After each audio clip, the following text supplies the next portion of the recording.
Long ago, in a shining kingdom surrounded by golden mountains and blooming gardens, there lived a kind king and queen. They had everything they wished for except one thing, a child. Every night they looked at the stars and prayed, "Please bless our kingdom with a baby." One beautiful spring morning, their wish came true. A baby girl was born. The king and queen named her Princess Aurora. Church bells rang across the kingdom, flowers filled the streets, and music echoed through the palace. Everyone rejoiced at the birth of the little princess. To celebrate, the king invited all the noble guests and the magical fairies of the land to the grand palace. One by one, the good fairies stepped forward and blessed the baby. May she be kind. May she be brave. May she bring joy wherever she goes. As the final blessing was about to be given, the palace doors suddenly burst open. A cold wind swept through the hall. An evil fairy dressed in dark robes entered the palace. Her eyes burned with anger. "You dared to celebrate without inviting me?" she shouted. The king trembled. "Please forgive us," he said. But the evil fairy raised her staff and declared, "When Aurora turns 16, she will prick her finger on a spinning wheel and fall down dead." The palace fell silent. Then the youngest good fairy stepped forward. She could not completely remove the curse, but she softened it. "Princess Aurora will not die. She will fall into a deep sleep, and one day true love will awaken her." The king immediately ordered every spinning wheel in the kingdom to be destroyed. That night, while Aurora slept peacefully in her cradle, the king and queen looked at her with tears in their eyes. They did not know that the curse had already begun its journey. Aurora was taken far away from the kingdom by the three good fairies. They crossed deep forests and finally reached a small cottage hidden among the trees. "No one will find her here," the fairies said. Aurora grew up in the peaceful forest. Every morning she sang with the birds, played with the deer, and cared for the flowers. All the animals in the forest loved her. As she grew older, Aurora became a beautiful and kind young girl. One day, while walking through the forest, she began singing a sweet song. A young prince riding through the forest heard her beautiful voice. He stopped his horse and looked around. Soon he saw Aurora. "Who are you?" he asked gently. Aurora smiled and replied, "I am just a girl who lives in the forest." They talked for a while and both felt a special connection. Before leaving, the prince smiled and said, "I hope I can see you again tomorrow." Aurora's heart filled with happiness. That evening, the three good fairies decided it was time to reveal a great secret. "Aurora, you are not an ordinary girl. You are the princess of this kingdom." Aurora was shocked. "Tomorrow is your 16th birthday. You must return to the palace," the fairies told her. The next morning, Aurora prepared to leave the forest. The day Aurora returned to the palace, the entire kingdom was filled with joy. Flowers were arranged, music played, everyone welcomed their princess. But in an old tower of the palace, darkness waited silently. Aurora explored the palace alone. The long corridors, ancient paintings, and closed doors were all new to her. Suddenly, she heard a strange sound from above. Tap, tap, tap. Following the sound, she climbed an old wooden staircase. At the top of the tower was a small room. There, an old woman with white hair was spinning thread. Aurora asked curiously, "Madam, what is this?" The old woman smiled gently. "This is a spinning wheel. Would you like to try it?" Aurora stepped closer and touched the needle. The next moment, her finger was pricked by the needle. Magical light spread throughout the room like a flash of blue lightning. Aurora's eyes slowly closed. She fell softly to the floor.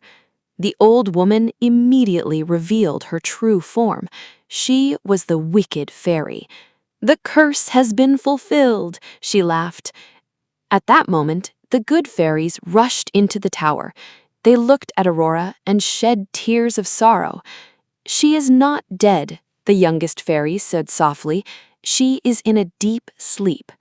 Aurora was placed on a bed in a beautiful room. Then the fairies cast a spell.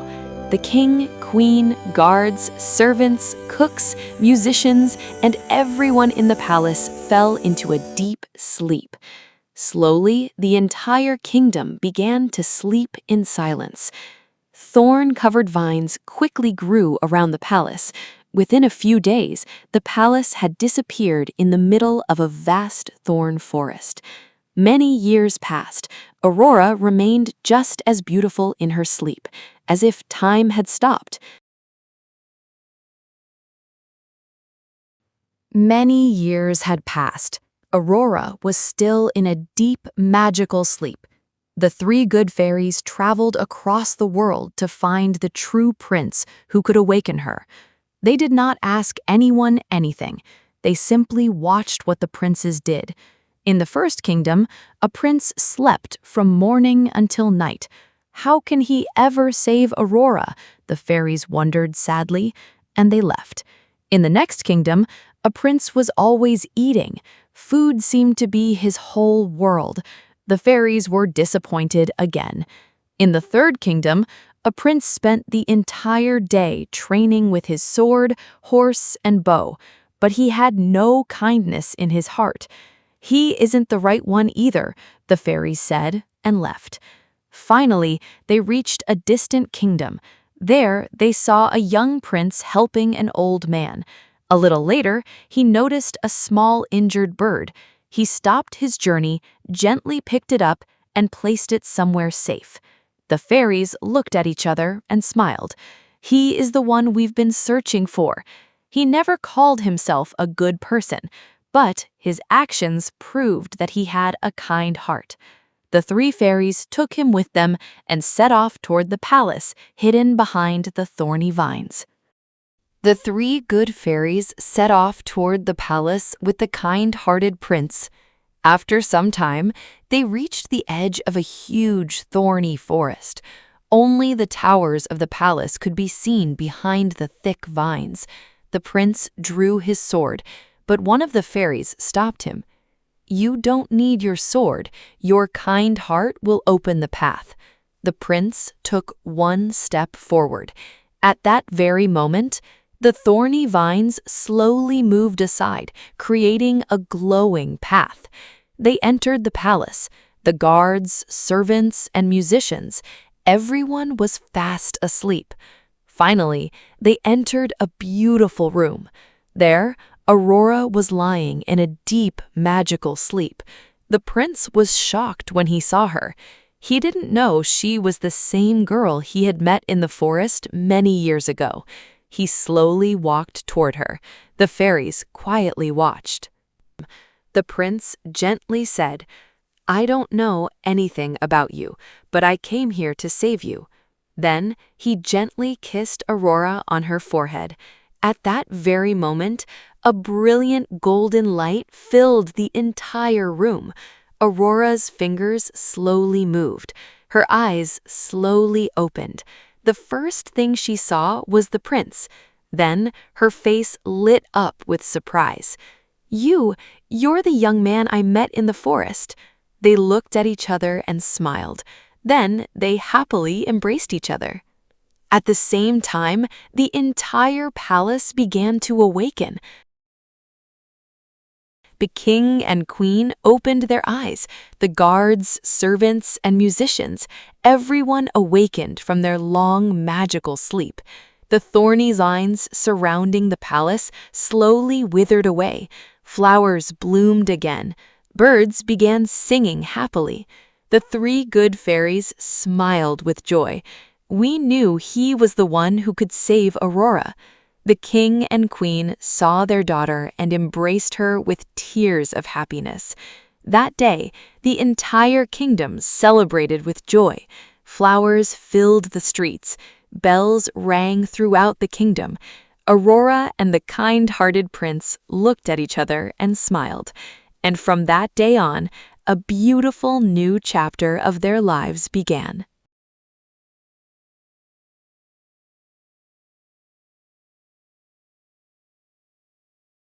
Did you enjoy our story? Please subscribe to our channel. Your support means the world to us. Like, subscribe, and join us for our next magical adventure.